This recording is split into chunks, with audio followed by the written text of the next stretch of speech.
to the jam hour, where we talk on the hottest topics. Sunday nights at 8 p.m. CT on YouTube. What's up, you guys, and welcome back. This week I have music artist and producer CK the Element here with me. Thank you for coming on the show. Thank you for having me. I'm happy to be here. How have you been? The last time we met, it was about maybe 2 months ago. 2 months ago, and maybe even 3 months ago, because it was like May 3rd. Okay. Yeah. Ever since that happened, that whole viral video it popped off. Like, I was shocked of like how many people are watching it, and I'm still getting notifications to this day of on that video the whole time, and I'm just grateful. Mm-hmm.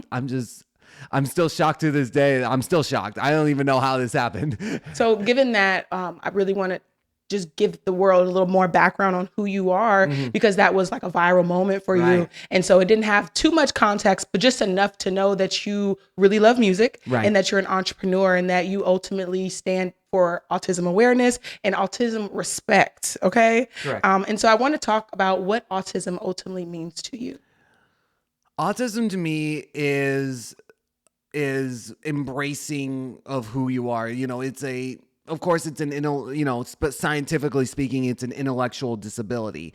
But really it's something that brings you uniqueness. It's something that it defines you. You know, a lot of people would say like, oh, this guy can't do anything. This guy can, because when you get the face value, a lot of the time it's just like, well, this guy can't do anything. Like, he's not really normal or really able to do anything with the other people. But what's great about us is that we're able to take what we have and what we were born with and transform it into something positive, and transform it into something really unique, and transform into something, basically taking a negative aspect and turning it into a positive.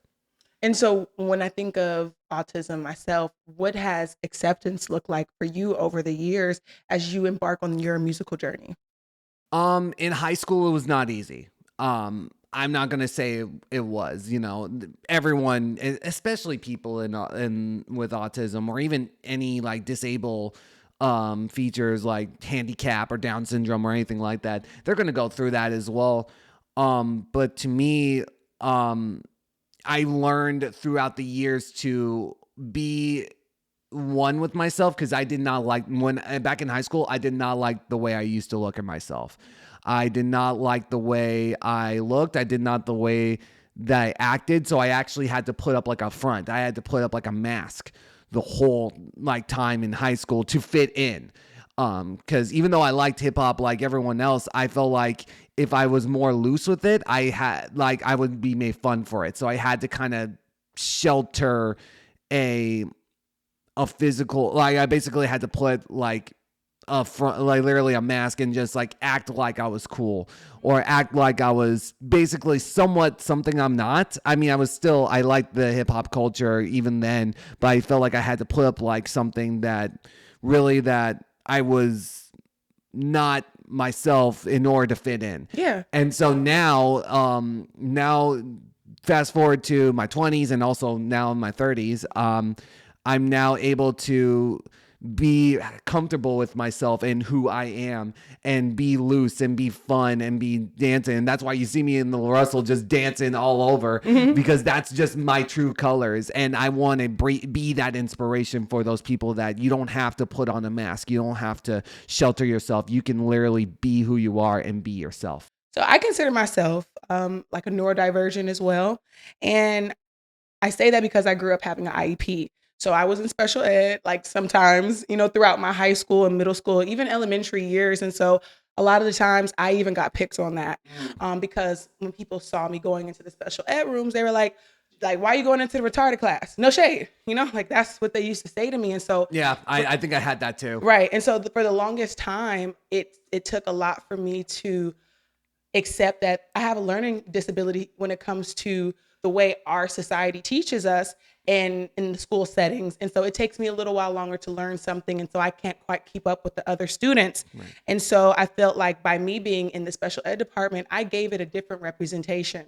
I gave it a new way to look at it. Like the cool kids can be in special ed too.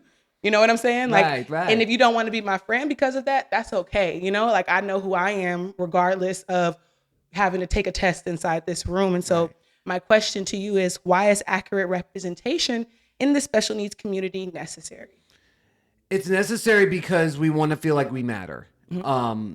It's necessary to show that we have what it takes to be part of the real world. Because again, throughout our life, we've been always told that we're not fit in to be in society. We're not fit into be accepted in the world. And I feel like getting this representation is really important to people like us because it shows that we matter. And that my goal is to show everyone in the community that you matter. Yeah. And even just like, even in my music, like I try my best to make people who are not neurodivergent, who are just normal functioning. Neurotypicals, what they say. Neurotypicals, right. Yeah. I want to show that they matter too. Because whether you've been made fun of all your life, you know, everyone, even non-neurotypical, even non-neurodivergencies have been made fun of. Yeah. And so really, I just want to show that everyone is accepted. I want to show that everyone that is worth living is worth living. Amen to that. So given your background in music, you date as far back as 2010. Is there any point in your life where you ever felt like giving up on your dreams? Kinda. I remember there was one time where I felt like, you know, what was the point of me doing this? You know, of course I've done a lot of like YouTube covers long ago, but I feel like there have been times where I'm like, am I really that good enough? Are people even going to pay attention to me? Like they're probably, you know, going to think I'm nothing. And really that's just my inner bully taking over in my head saying that I'm not good enough. And so I try not to listen to that and go against it. And yeah, I feel like you're going to have some times when you feel like you are not, if it's even worth it, if you're putting all this effort and you do it for nothing. But I'm here to show you that if you keep doing it, you're going to feel good about yourself because you are able to accomplish what you have done. And I feel like it's worth, and especially with mine, you know, fighting for this community, not just for music, but just fighting for the community. That's what keeps me going. So given that May 3rd for you was really kind of like a push, like to keep going, because clearly you're recognizable and clearly you're talented enough for people to believe in you. And so go CK, go. You already know. How often are you provided with a chance, you know, by other artists to collaborate like you were with LaRussell this year? And what does that kind of acceptance mean to you? This is the first time I actually had like a really high class artist like actually gave me a chance and actually made me, you know, give me a chance to actually do it, because I was going to do it in August of 2025, and it was a LaRussell contest. It was for his KQED special, and I didn't make it. It's a long story. I watched the video though. Yeah. I seen your TikTok / Instagram. Yeah, and that was a really tough journey.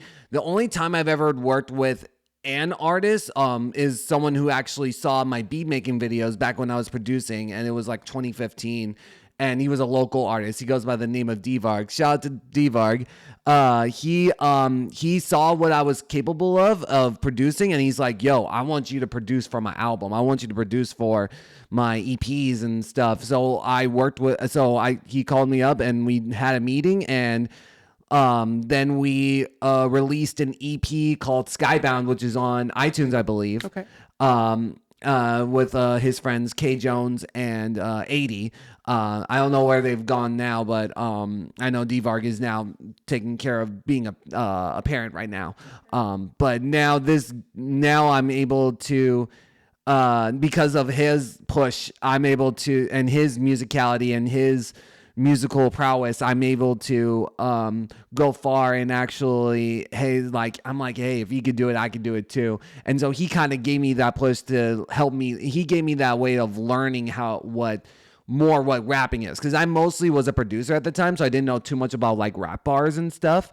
So he gave me like specificness and like helped me fine tune the recording process as well as the finding, what, like how to splice your bars, how to count bars, how to, and I also sing too. So he was also telling me like, maybe you can do this harmony or that harmony. So, a lot of the experience that I learned has really helped. So given that you have like such a fluid background, I want to go into like, overall you discovering that you even wanted to be a music producer and a music artist. You mentioned being bullied. And so how has, because being an artist, you're far from normal, right? You're like, if you're an artist, you're not normal. That's what it means to be an I'm artist. already used to it. I've been not normal my whole life. You know what I mean? This is easy. So exactly. And so I know you talk about like, not being treated as normal with the autism side, but even as an artist, you're not treated as normal sometimes. And so how have you found that balance with music, like as being your creative outlet and expression? Yeah. I think what's also really great is that I'm an independent artist. So it's like now I have the choice of what I want to do. And it's really great not having a label on you all the time because like they kind of change your image a lot. And I feel like I'm capable enough to know what my image is. And I know what I'm capable of to know what I want to put out in my music. So, just being able to have that creative control allows me to branch out to new horizons and allow me to again be able to reach my inner self and actually be able to think, what would the community like? What would I like? But like, what can I do to give that edge to say, hey, you matter? So. Do you ever feel like when you're in settings with other artists or if you're like when you're performing on stage, do you ever have to mask a certain side of your personality? I think I used to be that way when I was back in like the DVAR days, when I was in mid 2015. But nowadays I now if I work with an artist, I'm saying, hey, what you see is what you get. Like, this is what you see. And even when I'm performing, it's not really a persona. Like, when I perform, I really do my best to show my true self. So even when I'm, some people say when I was dancing and doing all that, people were saying I was just playing up an act. It was not an act at all. That's literally how my true self is. I love just standing up and just dancing all around and that's myself being free. And that's what I want to do. I want to teach people to be free. And also, when I work with people, I'm showing, hey, this is my true self. If you cool with that, then we're going to get along just fine. I want to open myself and not be super shy. And, there are times we'll all be shy, but I want to open myself up and really just say, hey, we're all family here. I don't need to put up like a wall. There might be times where I do that, but really I just want to show, hey, this is me. If you don't like it, then don't even come back, just like if you're not vibing with me, that's okay. But this is like who I am. If you ain't, cause a long time ago, I had to be like, oh, I hope he likes me. I hope he likes me. But now I'm just like, bro, if you ain't feeling me, you can just, you can not be in the studio anymore. Now I love when people lead me into the next questions. I ain't backing down. Yeah. That essentially is what you're saying, like right now. So it's like you mentioned something. Let's say I wrote it down just to make sure I didn't get your lyrics wrong. Right. You can hate the way I move, but I ain't backing down. Yeah. That part. You don't have to like me. Yeah. You don't. Yeah. But guess what? I'm not going to change the way I am. And so I feel like you clearly expressed that in your music. I can't wait for you to release that one on all platforms. I'm working on the lyric video as we speak. So I'm hoping it'll be released mid-August, but we'll see. I'm actually going to be shooting the video this month. Okay. So it's like, you're delivering it all at once. So it's a lot to look forward to. A lot to look forward to. So the Dope Boys, I actually keep in contact with them every now and then. They actually have sample packs that they release. So I basically used one of their sample packs and then put my drums on it. And basically what I like about their sample packs is that they for one, they actually can separate their tracks into like different segments. So they're easy to edit basically. And it's a good blueprint. I like even though like I like making my own beats. A lot of the times when I make my own beats, like if my rap side and my producer side are so different. So having that blueprint from the Dope Boys gives me an idea of like, it's almost like we are collaborating in some way. And you know, I want to shout out the Dope Boys for making really good packs and really good instruments, because you know, they give me that push and they give me that musical edge to a side that I never have. I probably would have not realized, honestly, because if it wasn't for them, I wouldn't have come up with ideas for lyrics with that, you know? So just so I'm familiar, that's like a starter kit, like for someone who's like almost like garage band or something like that. Yeah. So what the Dope Boys do is that they release these like sound packs or like these like instrument packs, producer packs, and they have it on their website. And so what I do is I just buy their pack and I pick out one of their samples, and then I'm like, which one is a good beat? It's almost like you're selecting a beat from off of like SoundClick or something like that. But what's great about it is that I can put my edge to it. I could be like, oh, I can put a cool kick with drum with that, or I can put like an awesome trap snare with that. And so, you know, it's almost like we are collaborating in some way. And it's like, again, it's that blueprint, and then it gives me like a side that I never found before. Mm-hmm. No, I love it. I see you're very passionate about it. And so I think being my last guest, shout out Shorty G, she's also a producer as well, and a music artist and rapper. And so we were just talking about how she created her beats from scratch. And it's just like, when you know your sound, when you know who you are as an artist, it's different. You can't just go to YouTube and download a beat. Like, you want something that's like, you know, it's to me, if it's a little generic if you download a beat. I mean, if you find a beat that you want to buy and this sounds like you, that's good. But I like having not just buying the beat, but also buying like the exclusive, because it has all the separate stems / tracks, because you can buy the whole beat in one, or you can have the beat that has all the separate sounds, like, you know, the bass is by itself, the pads are by itself, and I like that. So then that way, for me, it's easy to edit it, so that way I can edit it to make it sound like me. I noticed that like you're big on content creation, and you're really big on like, you know, making a presence online as like an influencer, if you will. And so outside of music too, like you definitely incorporate music into it. But I wanted to know, like, ultimately, how does that help like cultivate who you are, like your online presence? I think it gives a visual of who you are. When you do some like TikTok or Instagram, you do get like a visual representation of who you are, especially on video. And what's kind of cool about doing like short content, you can even make like, you can even make like for me, I've always done like skits. I used to do like skit videos on like YouTube, and now I can kind of take what I learned in doing those skits and putting it on like TikTok and Instagram and making more of a shorter format. And so then there's a lot of things I could do with that. I can do skits. I can do open verses. Open verses became a thing in Let's talk. That's what I wanted to mention. So I know you and I, when we talked a few weeks ago, you mentioned how when you really started putting yourself out there as an artist, you were on open verse on TikTok. Right. So how has it amplified your mission and people building awareness to people who are autistic that are really cool?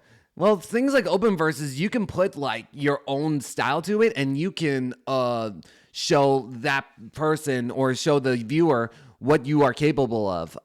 There's a open verse I did called Soul Special that was done by Citizen Queen. Shout out to them. I'm a big fan of them. And so they did this, it was called So Special. And it's all like, I'm so special. I'm special. And I'm like, for me, I'm like, well, I like the name So Special. And I'm like, well, I can try to put my own side of being special, like special needs. Mm-hmm. So I basically kind of flipped it a little bit and showed that I'm like, because they were saying like, I'm so special, I'm happy with the way I am. And so with me, I'm like, I'm happy with the way I am. And I decided to take that and flip it, still stay in concept, but still show that I'm special needs and I'm autistic, but I'm happy with the way I am. So do you still do it? Still open verses? Yeah. Okay. Still do it. I just released an open verse challenge from this artist named Pixie. It's called Addicted to You, and I just released it like a couple weeks ago, and it was about her song was all about how much she's addicted to her boyfriend and her loved one, and basically I was like, oh, this sounds like something I do, because I'm dedicated to my girlfriend that I've been dating for almost 5 years now. Oh, So congratulations, CK. thank you. Oh, he wiped up, y'all. When you go with 5 years, when, are you going to engage? Come on. We'll see. Okay. I mean, it might happen. Okay. You know, we'll see what happens, because she's watching right now. Yeah. So, but I've actually, like a couple weeks ago, I actually went to, we're actually in a long distance relationship. So she was in Illinois. So I flew to Illinois and I asked her, hey, would it be okay if we shot the video? And she's like, yeah. So I flew to Illinois and we filmed the video together, and also we got to hang out. So with open verses, if I'm not mistaken, so is it like Instagram battle? I mean, not Instagram battle, but like TikTok battle, like when you battle It's with almost people? like a feature challenge. It's almost Okay. like the artist is saying, hey, I'm looking for a feature on my song. Oh, okay. So- and this is like, are they live though? Like, No. okay. So Maybe I don't even know what open verses is. No. CK. So I can specify for you. Okay. So open verses is basically, you can look up open verse challenges. It's basically where someone has a song and they have a verse that's empty. Okay. And so it's almost like you're looking for features. But it's almost like you're looking for features on your song, but instead of just sending out emails upon emails upon emails, you could just send it out on social media, yeah. and then what they would do the normal way, their usual way, was to duet them, because TikTok had a duet. Thank you. thing. Okay, that's why I was seeing it like that. Now I know what you're talking about. Yeah. Because I'm like, I know it's kind of like live where you're like battling, but you're not So I see it now. So it's yeah. like with the duet app, you can kind of make it more like a feature thing. Mm-hmm. But what I do with my open verses is that I download, this is what, I'm cracking the code here. But what a lot of people do, just like they just put in their earbuds and just say it through like the live microphone. What I like to do is that I take the song and I actually put it in my software and then actually record it in my studio, because I have a home studio, and then make it feel like this is like an actual remix version. So it's almost like I'm like, if I'm gonna participate in the actual feature, I want to make it sound like you would hear it in the actual it's like what you would actually hear the official version. So I just basically re-record and I don't record it live. I actually do it like I'm actually doing a studio session. So it's basically taking like your normal studio session of what you do for regular features and then just put it into a live format. And so that's what I pretty much do. I just take the song, go to the studio, write down, and then I record it, and then I put like my own effects to it, because I've done studio engineering before. And sometimes I'll go down to a local studio to have the engineer do that as well. So yeah, basically it's just your typical feature challenge, and I want to make it sound like it's something you would actually hear in the official release. And yes. So given that, I think you are not only just a lyricist, but you're an engineer, right? You have to have trying at least. No, you are a musical genius, okay? And so how has it growing up? Was music always your number one thing, or did you ever play sports? Was there ever anything else that you were passionate about? I'm not really much of a sports guy. I tried playing basketball with my friends and I failed miserably. Okay, so music it is. Yeah, I mean, I played a little bit of baseball when I was younger. Yeah. And always been a gamer. I love playing video games. I play on I'm a Nintendo gamer through and through. I like Pokemon. I like Mario. Like a lot of RPGs. So I still play video games every now and then. And so, yeah, I think I think video games really do help, because you do get inspired, with like the idea of it, like where like when you go into like a crazy open world game and you see all the scenery, it's like, wow, that's very inspiring. So I got a good question for you.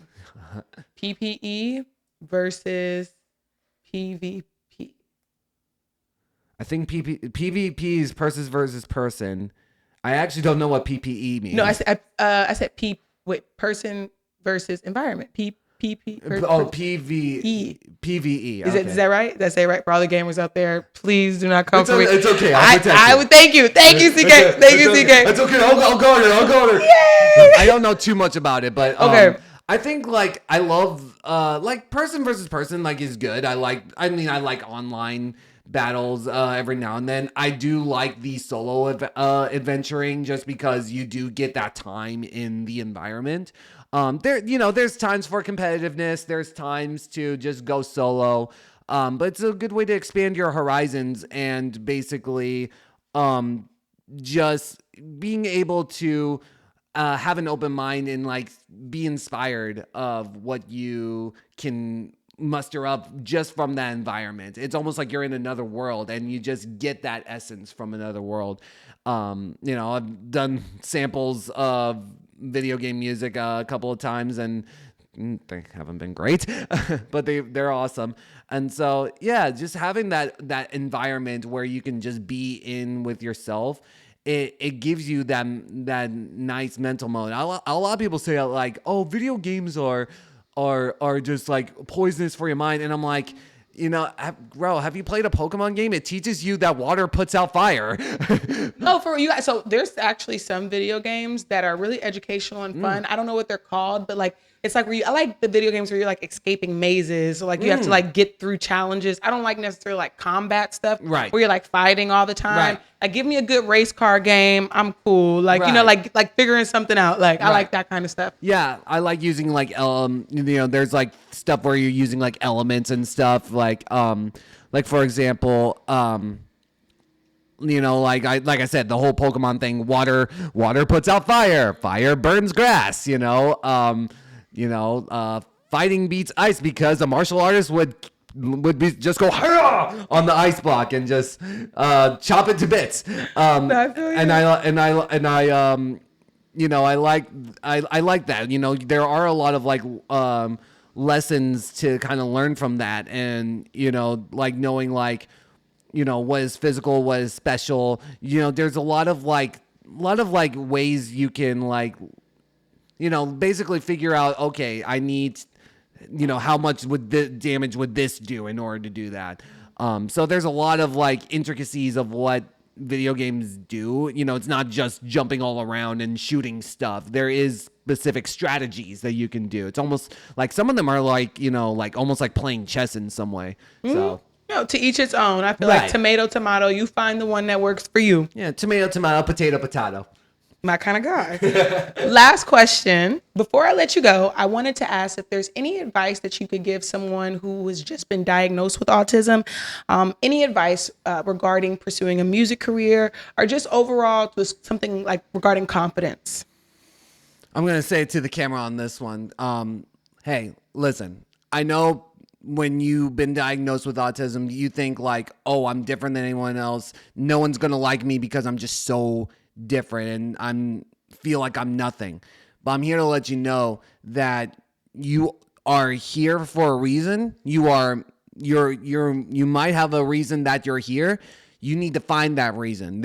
You're put on this earth, you are not worthless. If you're on this earth, that means you have a goal to reach and you need to find that goal. And maybe it's to help people feel better about themselves, or maybe it's maybe you need to some to make yourself proud. Whatever it is, whatever that goal is, follow it. You are put here for a reason, and you are better with just the way you are. In fact, I'm taking this line from an awesome man, Mr. Rogers. You're doing your best in life by just your being you. There's no one else in the world like you, and you have that gift that no one else has. While people are standing in like clones, you have your own original factor. So stay in this. You got this. Keep going. That was well said. I felt that. Thank you. Thank you. No, thank you. I'm gonna keep going. Okay. CK, it was a pleasure having you on. We're gonna have to run it back so we can talk about some more video games and just talk about some more music that you have coming out to release. I would love to be able to help you debut that here on the Jam Hour. Thank you so much. Yes. So without further ado, y'all, that is a wrap for today's show. Thank you guys for watching, and I'll see y'all next week. Thank you for watching the Gym Hour with Jalen and CK on YouTube. Period. That was great. You are now tuning into the Jam Hour, where we talk on the hottest topics. Sunday nights at 8 p.m. CT on YouTube.